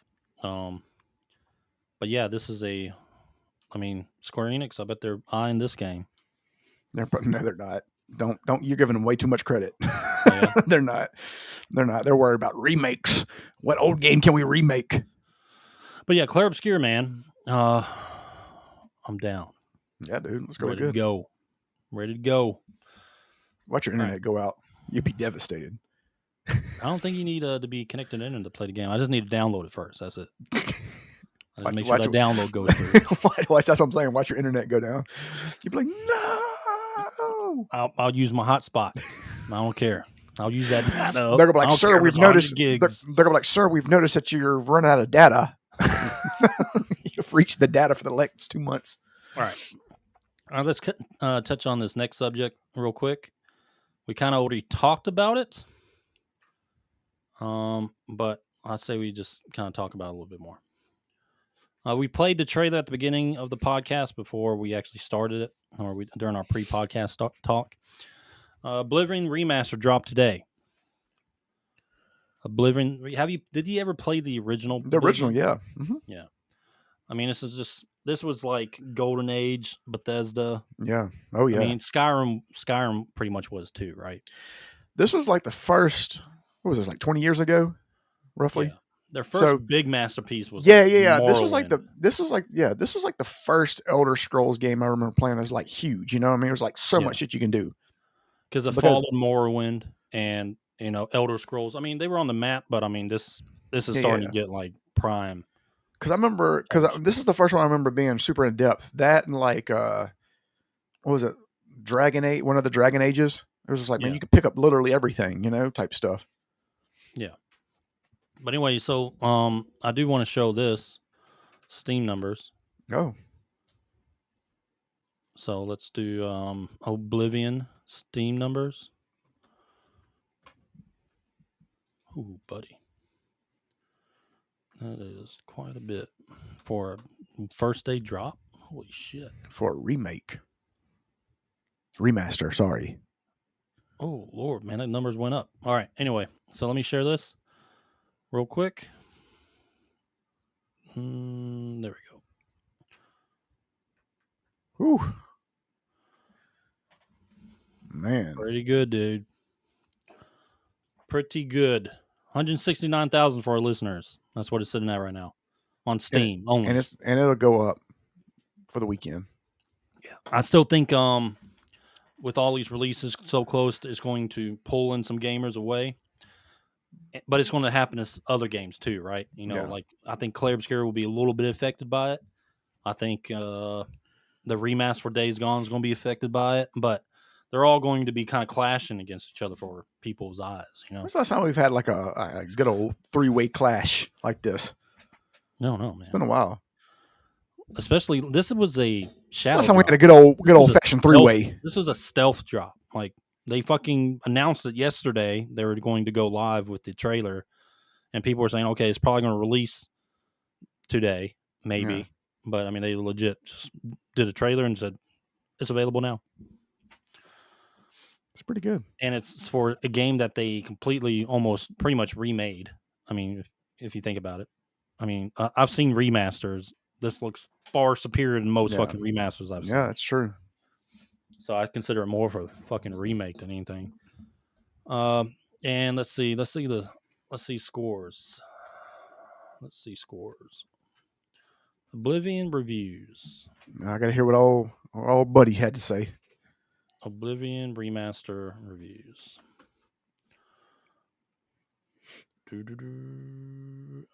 Way better than Skyrim, people are saying. Really?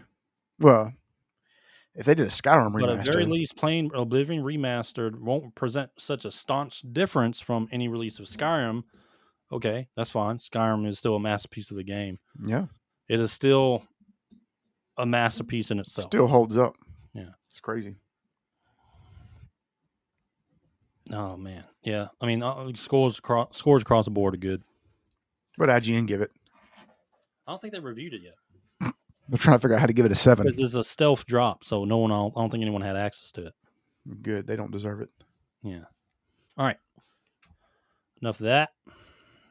Let me close this. All right, Grant. Why'd you roll your eyes? Grant. Why'd you roll your eyes like that? Grant. Ready for that GGR? No, God, you're not fucking ready. You're like, I am ready, of course. You got no energy today, dude. What you mean? I've been the one. Zero motherfucking energy. What you mean? I'm the only one with the energy. You need more energy, Grant. I have a lot of energy. All right, Disgruntled Gamer Rant. You ready? I'm ready. You sure? What do you want me to do? Say, oh yeah, brother. Like, there you go. Shit.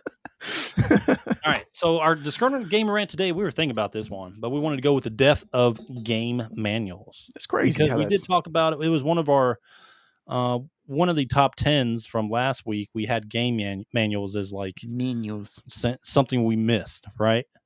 Or something that only middle-aged gamers knew about, like those big thick game manuals from games and stuff like that. So, Grant, what game off the top of your head that you remember the game manual from? Street Fighter 2. Street Fighter 2. Yeah, that's a good Street Fighter 2, Mega Man, and because I would always want to read like who the monsters were you had to fight, because you couldn't just tell off the box, But Mega Man, Street Fighter, I remember because it tells you what karate style they were. Man, it was like really in depth. They gave them like a background, like they even had their blood type on there. Blood, you know what I mean? Like I didn't know I needed to know that. I didn't know that 𝐸_Honda was blood type O. Interesting, but not all that stuff, man. Like they were so in depth, and they would give you story, and you can kind of like on your ride home from the video store, what you did, you open up the manual and you read it all the way home. That way, and that kind of you didn't have to really understand the background of the game. You could read about it before you played it. Yeah. The one that struck me the most was probably A Link to the Past. That was one of the ones I remember the most of because it had all the cool artwork in it for like the enemies and stuff like that. Mm-hmm. Dude, Final Fantasy 6 had a good game manual. It was big. Yes. Yeah. Final Fantasy 6 had a great one. For the Super Nintendo, yes. It was big. Because it had all the characters in there. And I remember saying, like, golly, this is you can play with a lot of people. Yeah, so like the point of this DGR, this Disgruntled Gamer Rant, is like we're not going to ever go back to that. No, I know. It's gone. Like I feel like what they should do physical copy of games are just steadily disappearing unless you get like a collector's edition now. I feel like if they made collector's editions of the manuals with like in depth, like, and now here's the thing is, I understand that even if you charged a premium for them, people will still buy them just because I think there's enough demand out there for them. You know what I mean? Like, let's just say, for example, let's say this, for example, let's just say, well, let me ask you, let's say they had a Clair Obscur manual. It was a thick book, right? I mean, it didn't come with the game, but you had to buy it separately. Would you still buy it? Yeah. Exactly. I would. Exactly. I still think there's a demand. I'm talking about strategy guys. I'm talking about just manual. Yeah, exactly. And that's what I'm saying. Is I think there's a demand for this stuff still. I think they've gotten too caught up in the digital because digital is so much easier. And yes, that is true. But the thing about it is people still love nostalgia, man. Like nostalgia still has a market. Yeah, and you know, kids nowadays, they won't understand. Like, you know, let's say you're with your parents, they buy you a physical copy of the game, right? And on the ride home, you're opening up that case and you're reading the game manual as you go home. For good or bad, because sometimes nowadays do not understand that. Sometimes I ran the game manual home like, oh God, what did I get? I just that Double Dragon 3 when you open up man. No. Double Dragon 3 was different because it was Double Dragon and you thought you knew what you were getting because the first two are great. You're like, oh man, I can't wait, you know? And then you were completely disappointed about halfway through the day. Super Mario Brothers, they all had pretty good game manuals too. Yeah. I mean, but like you said, you mentioned it last time, and I remember The Legend of Zelda because it had all the monsters in there, told you all their names, and then you know.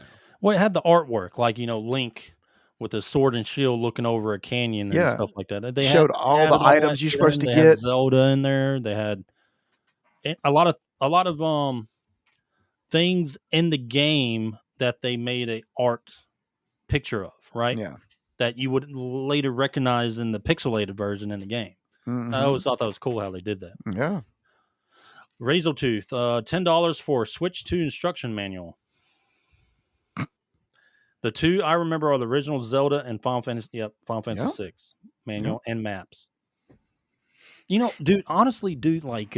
we took that shit for granted, man, because I wish I still had all that stuff. I know, man. One, because they're expensive now.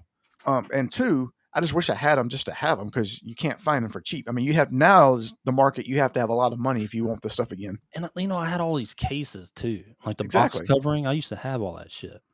I don't know what I did with it. It's all disappeared in the woods of Mississippi. Somebody's got them.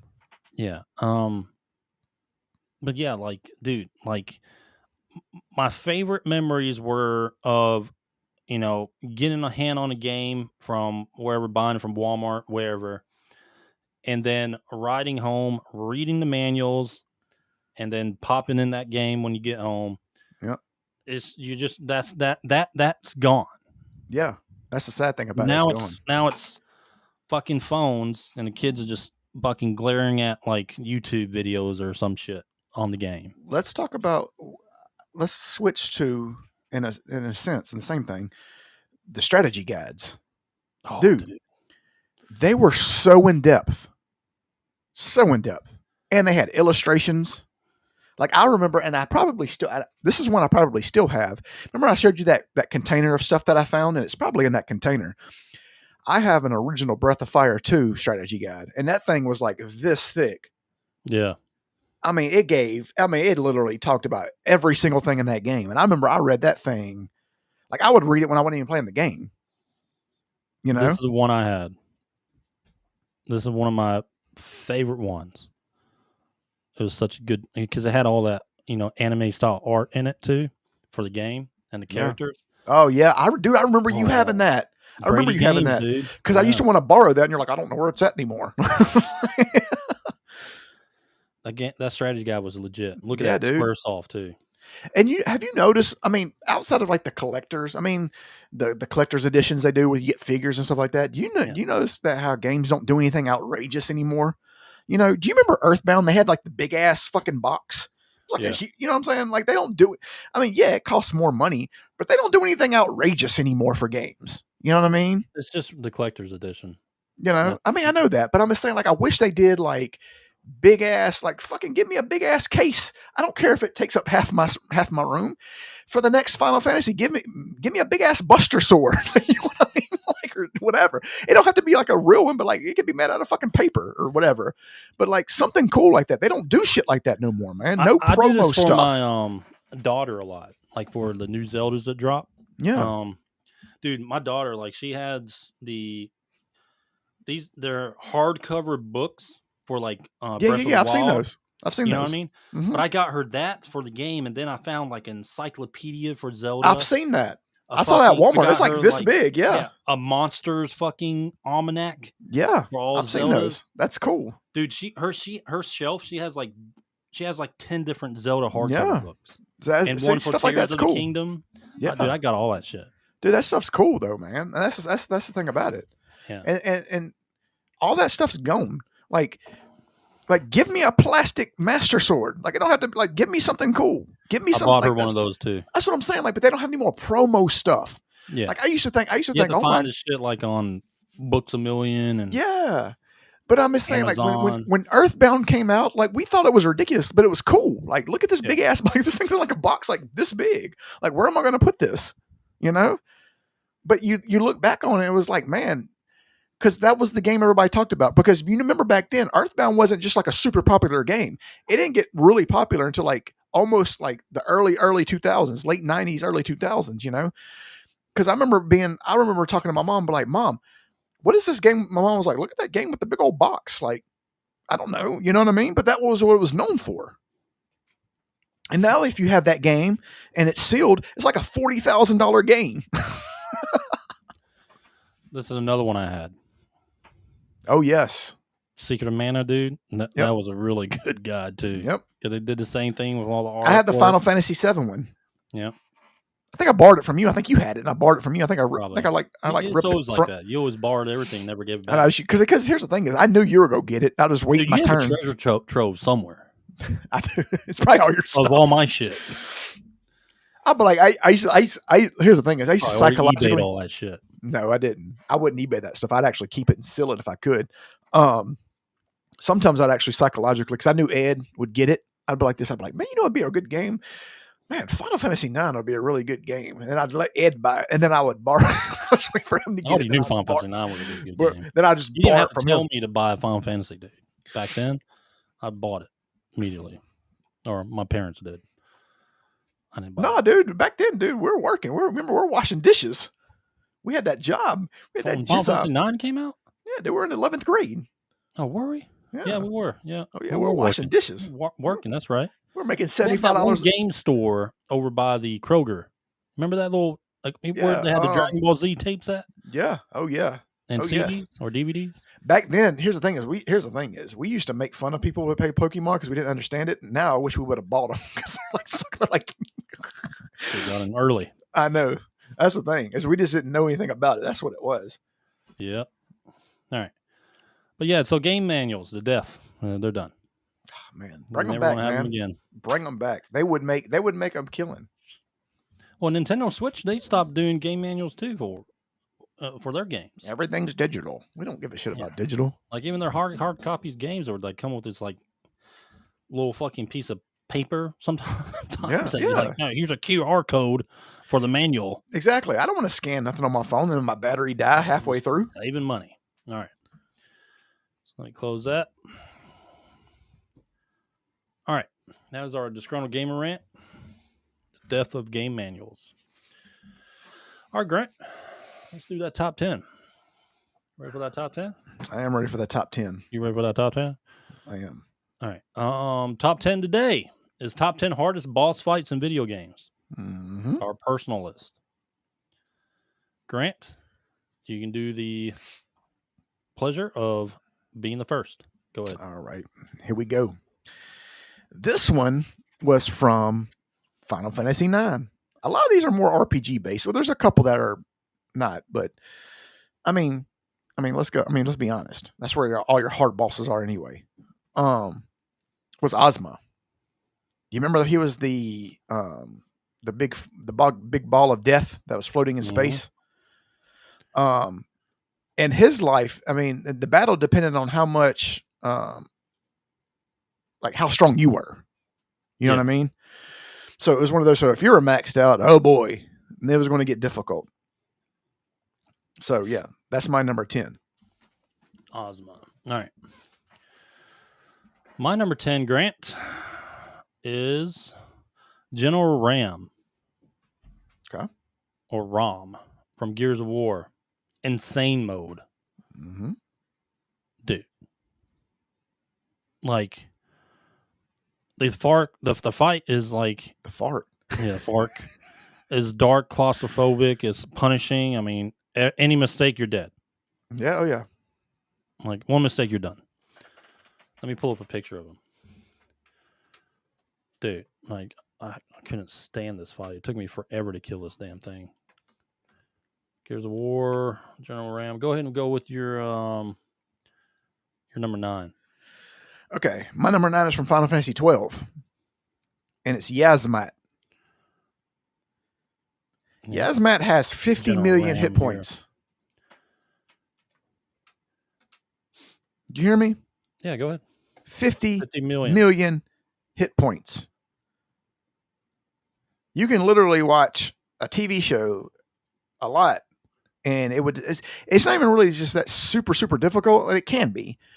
It just takes fucking forever. It just takes forever. 50 million hit points. I can't Do you think remember. that was a little overkill? 50 million hit points. And then, yes, it was hard because it hit hard too. Like, this is one of those games that you had to like. This is one of the fights you had to have your gambit system or your the way the mechanics were. Like, you had to set your gambit system up a certain way. Yeah. For every character to beat this guy. And I think a lot of it was having a heavy hitter and then like a lot of defense and healing on everyone else. And it was just a slow grind to kill. I think there was another guy who did it with like some fucking stupid way. Oh god, they probably played it with his penis playing with a fucking tom-tom drum or some shit like in Elden Ring. Yeah. All right, Grant. My number... What number are we on? 9? Mm-hmm. Is Emerald Weapon from Final Fantasy 7. God, that low, huh? Yep. Because I got some bangers. Okay. At least in my point of view. Yeah, no, I get it. All right, so let me share an image real quick. That one's on mine, but it's far way up. Yeah. Over 1 million HP, which in Final Fantasy 7... That's Omega. Yeah. And it had a timer. Yeah. Had a timer. Wait, that is my next one. I'm sorry. That is my next one. I said the wrong one. Emerald That is my next Weapon. Yeah. Had You're a right. That's my million next HP. Or a little over 1 million HP. Yep. But it had a timer. That's why he was hard. Yeah. And he hit very hard. This is my next one, so I'll talk about it as well. So he hit very hard, but also you had to have, I mean, I'm sure I've seen strategies now where it's a little easier, but let's just say you didn't have that. The only way you can actually legitimately beat him in the time limit is you had to have all your materia. You had to have Knights of the Round, and everybody had to have the, what is it, the word? Mimic, yeah. But it had to be maxed out. So everybody had to have the Mimic materia, and which took fucking God forever, and the Knights of the Round. And then you just cast it over and over and over and over and over. So, and then that still took a long time. And you still, like, there was a chance that you still might not make the timer if you didn't do it in time. But yeah. All right, go ahead. That was my next one. That was mine. Oh, that was your next one? Yep. Grant. Mm-hmm. World of Warcraft. Yeah, okay. World of Warcraft. There's a final boss in the Temple of 𝐼𝐻𝐻, the OG Warcraft, named 𝐶𝐿. I don't know if you ever fought him. Never fought him, but I know people always had a lot of wipes on that. I never got there though. Yeah. Anyway, so this location was in the Syphilis Desert, But anyway, so he was one of the 5 old gods in the game. This guy pre-nerf, because now I don't know if anyone remembers this boss or this raid boss, but before his nerf was next to fucking impossible to beat. Like with back then you had guilds, but everyone's still kind of like, there's a lot of pugging still going on, yeah. you know, like random people joining it and just to do it. This boss was a fucking pain in the ass pre-nerf. Like it would take, I remember doing this boss for like a day trying to fucking down him. And the fucking raid instance would reset. How long did it take y'all? Do all that fucking shit over again. How long did it take y'all? How many times we died? Oh, dude, I mean, the entire raid up to him, it's like 12 hours. Golly. I bet and you were tanking, so that's probably rough. I was tanking. Golly. But this, I could not stand him. I hated. You had to have flawless. You had to have flawless. flawless. Was okay. Like it was okay back in the day, but like it was. I just didn't like it. I didn't like the desert fucking Sithilid look to it, and the pyramid. You know. Yeah. Or I would say more Egyptian style to it. I just didn't like it. You had to have flawless healing. I mean, you had to have a flawless group. From what I remember, we had raid people. Our raid guys were tank, myself, and off tank, and then our healers were all guild, and we had our heavy hitting DPS. But then you have to pug the rest. You know, if you can't fill it up, and you got people that don't know the fucking fight, you got to explain it to them. They don't have a mic. They can't listen. They just run around. It's fucking. I actually don't miss this fight. I do miss Vanilla WoW though. Yeah. All right, Grant, go ahead. Number 7 is Belial, Final Fantasy Tactics. Belial. Trial mode, level 99.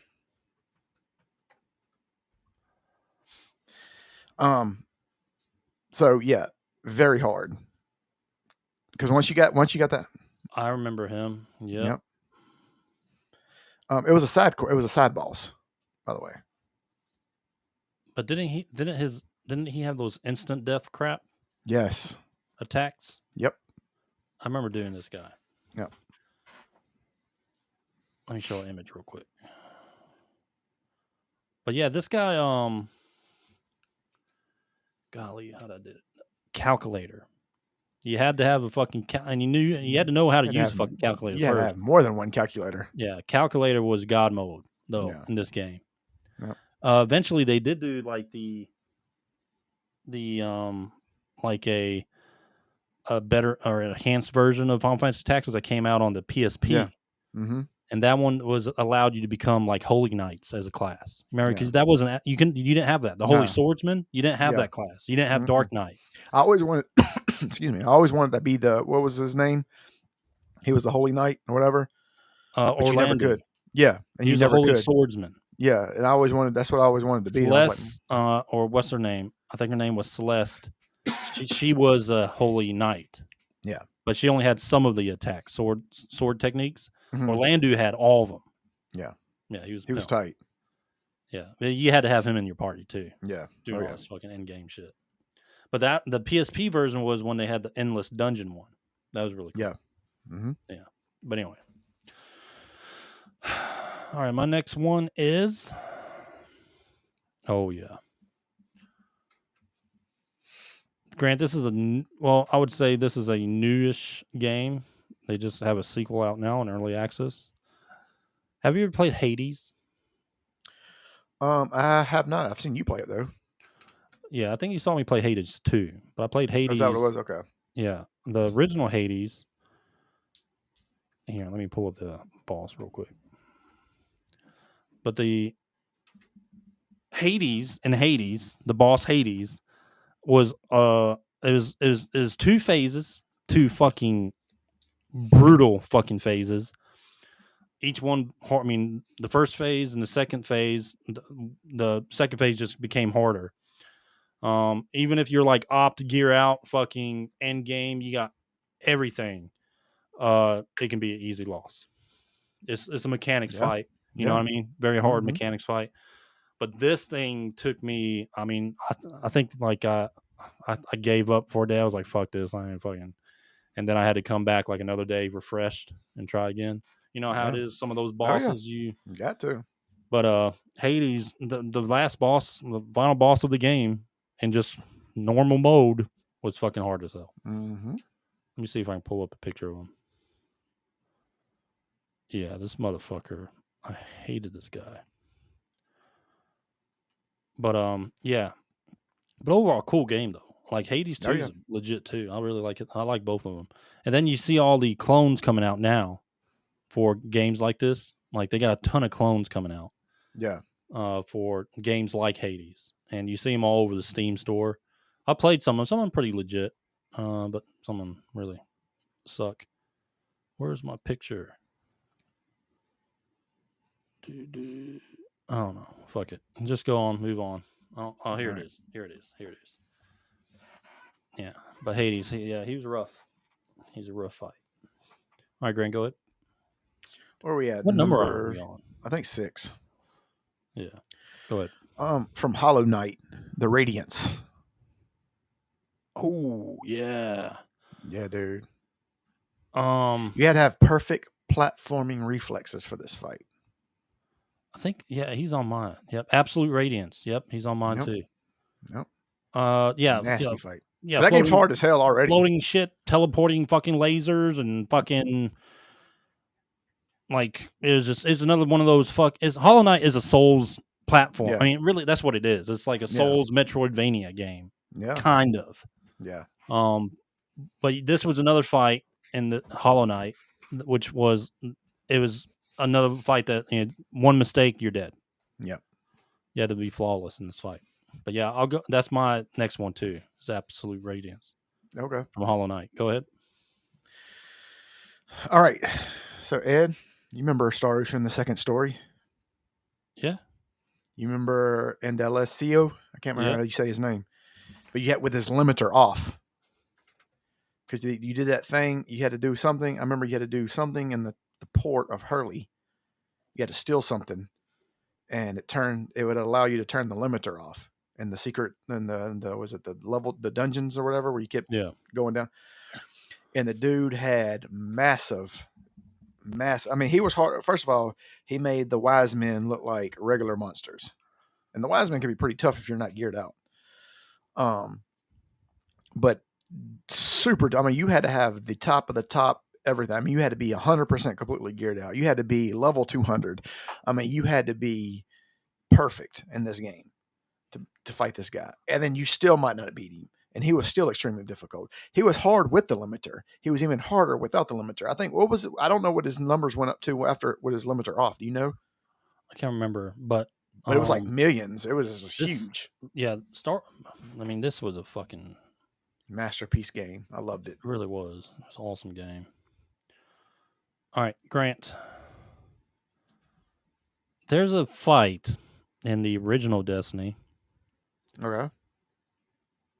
In the House of Wolves DLC. A guy named 𝐸𝐶𝐿. I don't know if I played the House of Wolves DLC. Well, you would know if you did. Trust me. I think I went from Destiny, like the first one, and then went to Destiny 2. Yeah. 𝐸𝐿, the Kell of Kells. He, this fight, now this is another fight that if you beat him prior to the nerf, you could have some, you had a little, juice, you had some bragging rights. Yeah. To do this. But pre-nerf, 𝐸𝐿 was fucking insane. And he was another guy that would, there's another, I want to say 0 mistakes, but you couldn't get hit, man. Yeah. And you had to have a good team that knew the fight, but yeah, 𝐸𝐿 was rough, dude. And, but after they nerfed him and everyone was fucking getting him. So I always like these pre-nerf, for online games, beating a boss pre-nerf was always a bragging rights. Oh, that's true. Yeah. But yeah, 𝐸𝐿, Destiny, House of Wolves. All right, number 4 from Final Fantasy V, Shinryu. Remember Shinryu? Oh yeah, buddy. The optional boss. He was an optional boss, and he was always he was guarding the treasure in the interdimensional rift. And the thing about him is he had the was it like the Giga Nuke? What is it like the nuke? What is it? The Giga I Nukes or remember whatever it this was? guy. Yeah, this is, Yeah. Yep. Dude, Let me pull up a picture. Insane damage. You had to be on point with this game. With this. Yeah, in the Pixel remaster, I got him. I'll get him, but I mean, it was hard. And plus I was leveled. Yeah. Like I leveled, like when I played these remasters, I leveled the shit out of some characters. Yeah. But yeah, I was pretty stout. But yeah, this is a hard fight. Yeah. Cool fight too. So. Yeah, it was good. I love those pixels.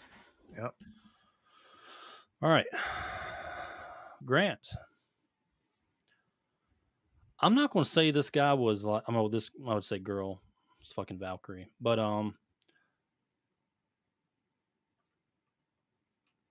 this fight in God of War 2018, once you killed and found all the Valkyries around the world, you got to fight the Queen of the Valkyries. Uh-huh.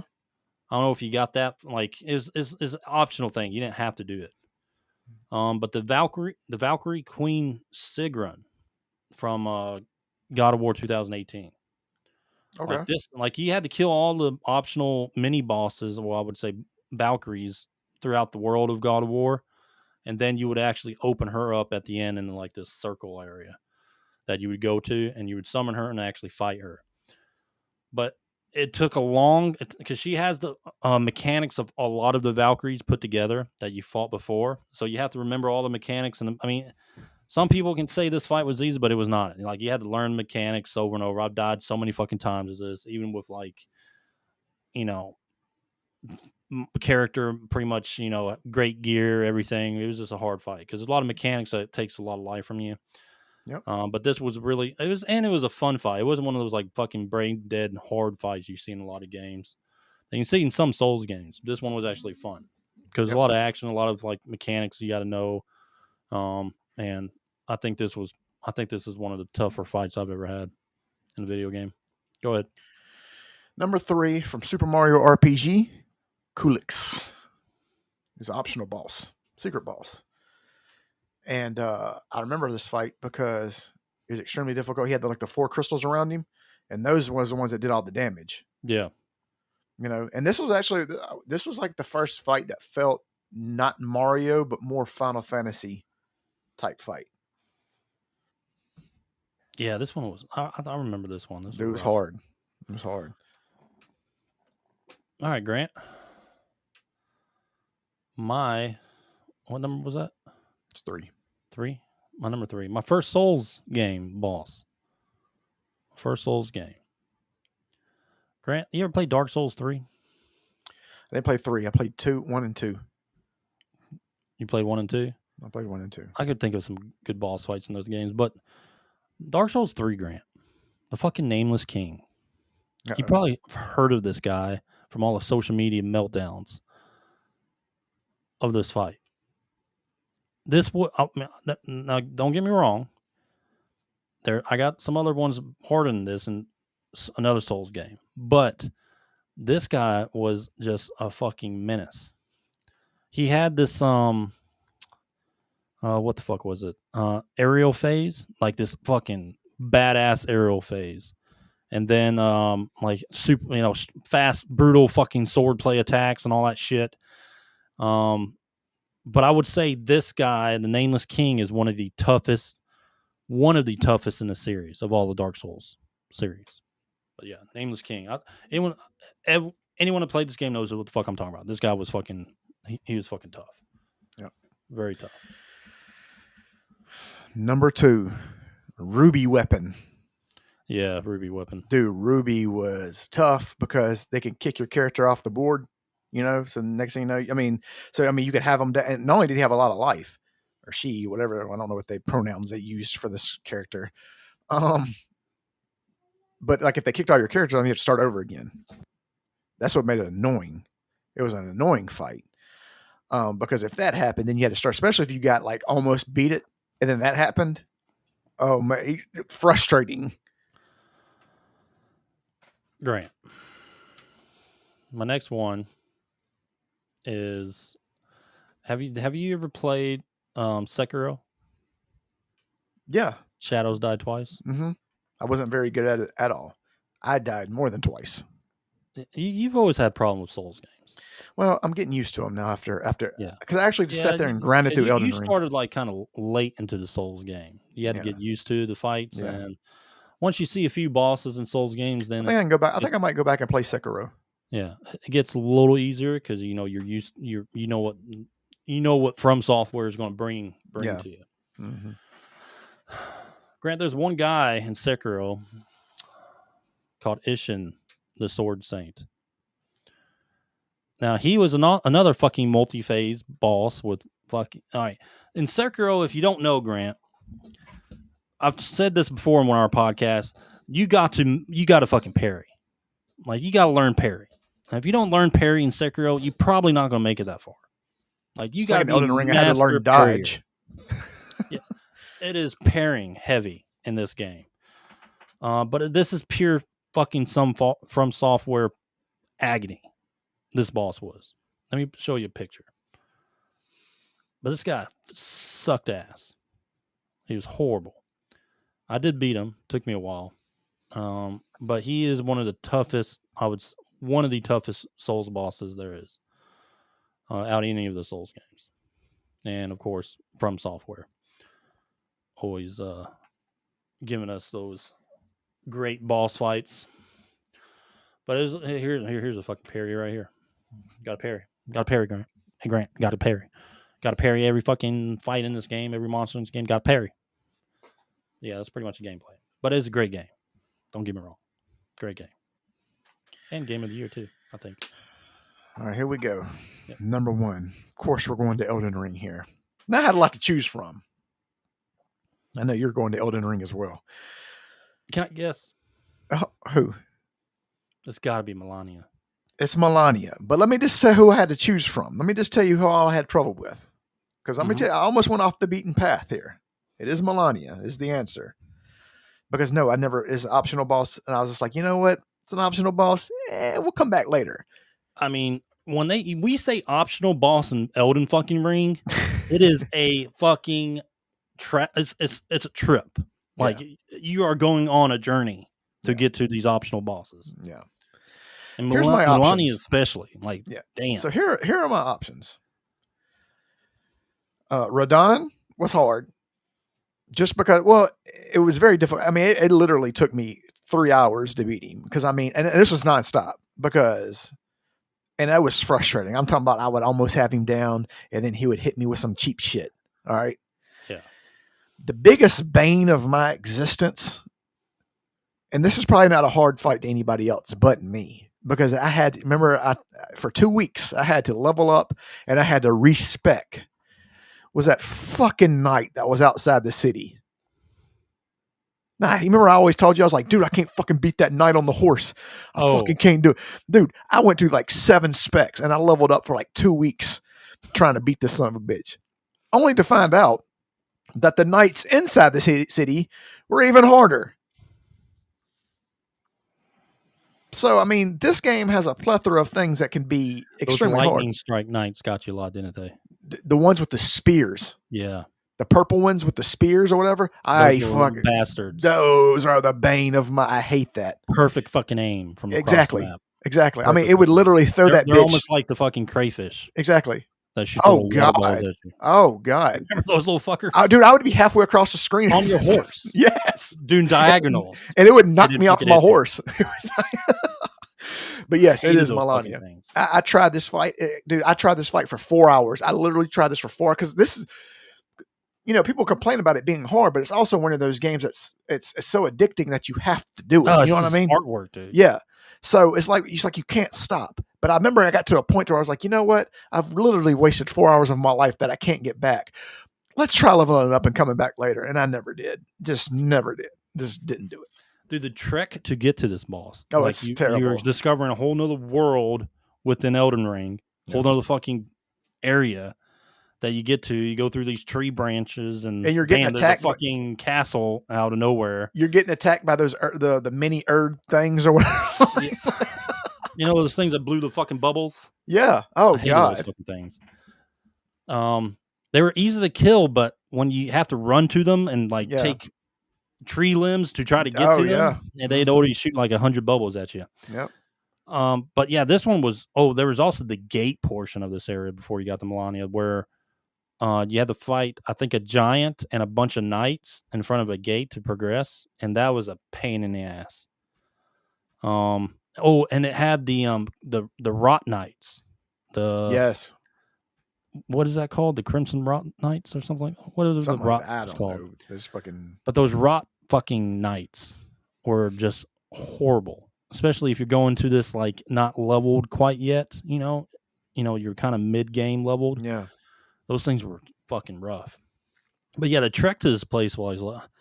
I mean, that's the crazy thing about Elden Ring, dude. Like these side bosses who are like major portions of the story, but you don't have to go do them. You know what I mean? You don't have to go do Melania. You don't have to go do a few others. But like the discovery on the way there of just where they're at, and then kind of like they're discovering their backstory and who they are and all that stuff. I mean, there's nothing like it. Oh yeah, that's great. The lore and everything behind it's amazing. Yeah. Yeah. Was this your number one? Oh yeah. Oh yeah. Yeah, Melania. Like, yeah. I've got now after playing the game. I beat the game like 4 times in New Game Plus. Right. Yeah. I was pretty rough. I'm pretty stout. Yeah. Melania eventually got like fucking easy, but then I'm gonna give some. I mean, I could give some runner ups from Shadow of the Erdtree. There are some fights that eventually get harder than her in Shadow of the Erdtree.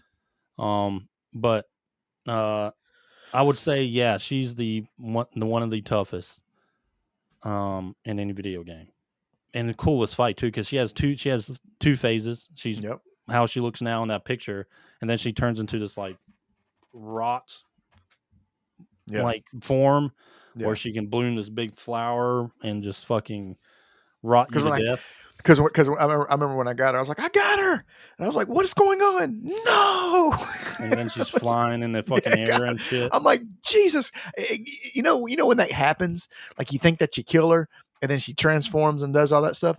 That's so demoralizing. You know what I mean? Because it's like you saved up all your energy. Exactly, because you're so excited that you think that you finally beat it. You know, and then just to realize that because you're out of potions. You're out of potions. 𝐬𝐮 does that to you. 𝐬𝐮 does it more than fucking Elden Ring does. Because almost every other fucking boss fight, there's a second phase, and you think you fucking killed the motherfucker. Because remember I showed you that video of that dude in the coffin? Like I killed him, and he just goes in the coffin, and he looks dead. It says mission accomplished. Yep. Like, okay, when I see that means I'm done. Yeah. No, he actually jumps out of a fucking coffin and turns into this like fucking super form version of the last fight. And I mean, 𝐬𝐮, it's got some tough fights in there. That's good. That's fucking rough. Dude, I had a runner up. What's your runner up? Sephiroth from Kingdom Hearts 2. Oh, yes. Because he's, yes. You know, he was optional. But you had to go through the arena or whatever to fucking fight him. But he was tough, dude. Yeah. Yeah. He was really tough. Yep, and they played the one-winged angel music too in that fight. No, I thought that was pretty cool. But yeah, that's old Squaresoft, man. They need to come on back, get the team back together. They Kingdom need to do it like it was a good game too.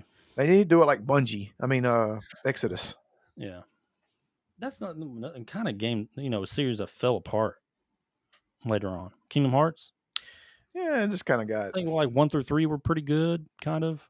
And then they just started fucking get too much like side shit on game. Like it came out on fucking 3 1/4, 3 1/2. You know, whatever. The DS, and like I just lost track of it. All right, and that's our top 10. That's the top 10. All right, you ready for this? I pray that we get something good. Hey, thanks for joining Prepared Artists. Appreciate it, man. Oh yeah, man. Have a good one, dude. All right, let's go to our pictures. All right, last portion of the podcast, last segment of the podcast is the random game roulette, where we pick or ask AI to give us a random game from any era or console, and we either know about it or we learn about it. So I like that. I like that. It was a good tagline. You know, Ed, we've talked to it like an asshole, and we've talked to it very politely, and they still gave it a shit. How should we approach it now? Like, what should we do? Nonchalantly. Like, whatever, yeah, dude. Whatever. Give me a list AI. If you feel like it. I really don't need one. It's like, oh yeah? Here's Earthworm Jim 3. I don't really care about this subject because we really don't need to do it. Bubsy 3D. Yeah. It's probably going to give us like Shaq Fu or something. Oh, God, not again. Yeah. All right. Let's ask AI. Give me a random game, if you really want to, from any console or any era. If you feel like it. I really don't need it. And let's go.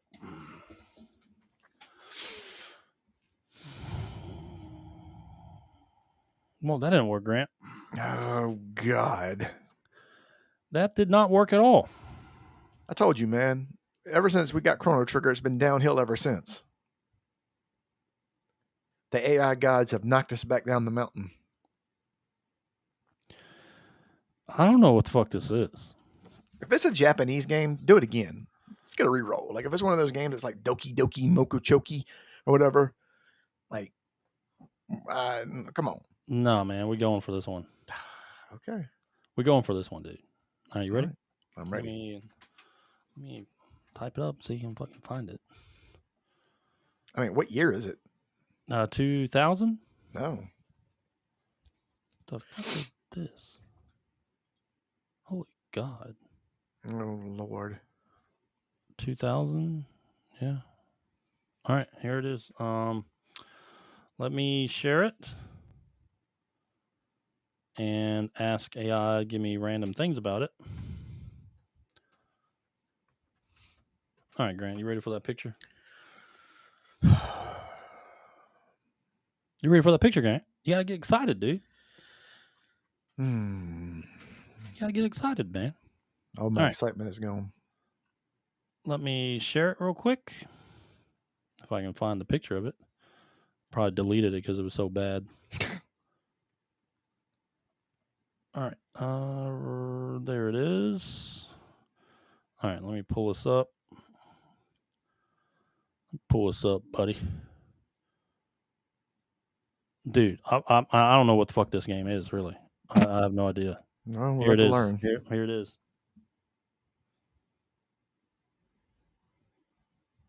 The fuck is this? What is this? What system is this on? PC. EnviroBear. What PC? DOS? Look at the fucking bear, dude. He has a Band-Aid on, I think, and he's eating mushrooms. Is that a strawberry? I don't know. Why is he crying? His eyes are bloodshot. Because he's been awake? Operation Hibernation. I know there is no IGN score for this. This is like a made-up game. Operation Hibernation. It's not a made-up game. It's not a made-up game. This You ready for some facts? I'm ready for some. I'm actually ready for some gameplay. No, we will. We'll get to the gameplay. All right, so full title of the game is EnviroBear 2000 Operation Hibernation. Yes, with that many colons. All right. It's a one-handed mayhem game. You control a bear driving a car using only one paw. You must manually operate the steering wheel, gas pedal, and everything else. It's intentionally awful. Made in a week. Developer Justin Smith created the entire game in a week for a game jam, and it shows in the best way. You eat while driving, so you race against time to eat enough fish and berries to fatten up before winter, all while driving through the woods very poorly. It has physics, kind of, everything in the car, food, rocks, fish, badgers, follows janky physics and bounces around. Badgers? Has badgers. Rogue badger attacks, speaking of badgers. Okay. Sometimes a badger will get into your car and start biting you while you're trying to drive. You have to slap it away with your bear paw. Oh, he's only got one arm. He's only got one. That's what the Band-Aid's for. Here's the cherry on top, Grant. Oh, okay. There's a sequel. There's more. There's more. Oh, 2001? Sort of. It's sort of a sequel. Justin Smith made EnviroBear 2010. Oh, Damn, with he's slightly been asleep cleaned for up 10. visuals and Android support. Still shitty.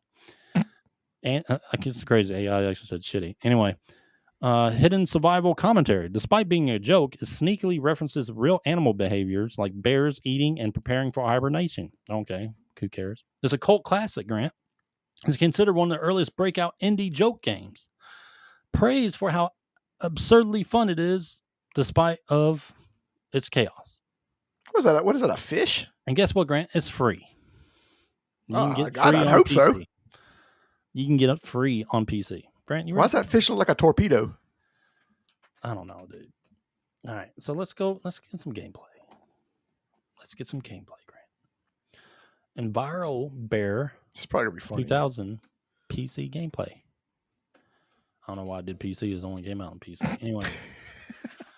All right. Did you mean for the PlayStation 2? No, I don't want commentary, dude. Just give me gameplay. Here it goes. All right, sharing screen. Sharing screen, Grant. This is Enviro Bear 2000.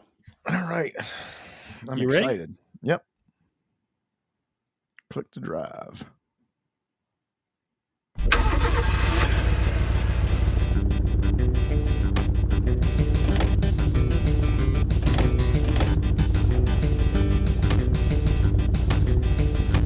What is going on? How do you drive? He doesn't use his feet. Oh, here he goes.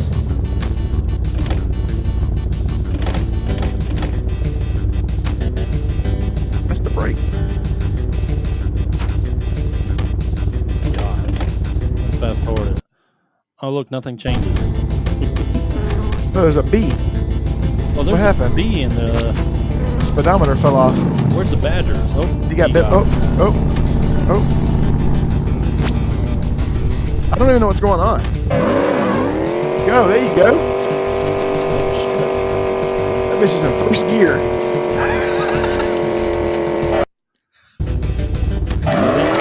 How the fish get in the car? Oh, he's balling that bitch though. Look.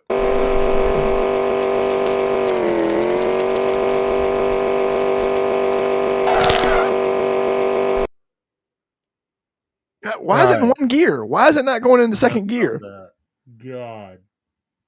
He says that music rock and roll McDonald's from Wesley Willis. Probably.